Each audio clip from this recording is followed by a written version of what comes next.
Hello everyone, welcome back to my channel. আমার last ভিডিওতে আমি কভার করেছিলাম বাড়িচোড়ার ট্রিপ, কিন্তু এবার প্রশ্ন হলো বাড়িচোড়া দেখতে গেলে থাকবো কোথায়? কারণ অ্যাকচুয়ালি যখন আপনারা প্ল্যান করবেন তখন রিয়েলাইজ করবেন যে বাড়িচোড়ার আশেপাশে অ্যাকোমোডেশন পাওয়া ইজ এ টাস্ক। আর অ্যাকোমোডেশন যদি পেয়েও যান পরিষ্কার উইথ অ্যাটাচড ওয়াশরুম তো লাক্সারি।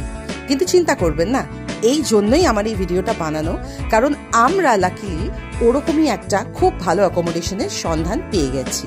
গুয়াহাটি থেকে আমরা একটা গাড়ি করে পৌঁছে গেছিলাম এমেনগ্রে ভিলেজ। টোটাল জার্নিটা করতে আমাদের 10 আওয়ার্স মতো লেগেছিল। আমরা অফকোর্স ব্রেকস নিয়েছিলাম, আর রাস্তাটা কিছু কিছু স্ট্রেচে ভালো ছিল, কিছু কিছু স্ট্রেচে খুবই খারাপ ছিল।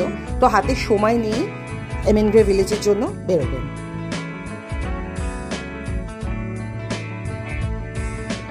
এই এমেনগ্রে ভিলেজেই ছিল আমাদের অ্যাকোমোডেশন, চেরিক্কাম হোমস্টে। হোমস্টেটা একদম নতুন হয়েছে, নিউলি কনস্ট্রাক্টেড। এটা বাড়ি পাশেই, এটা হচ্ছে খাওয়ার জায়গা, আর তার পাশে একটা ওয়াশ বেসিন। রুমসগুলো প্রচণ্ড নিট অ্যান্ড ক্লিন, একদম নতুন, তাই নোংরা হওয়ার চান্সই নেই।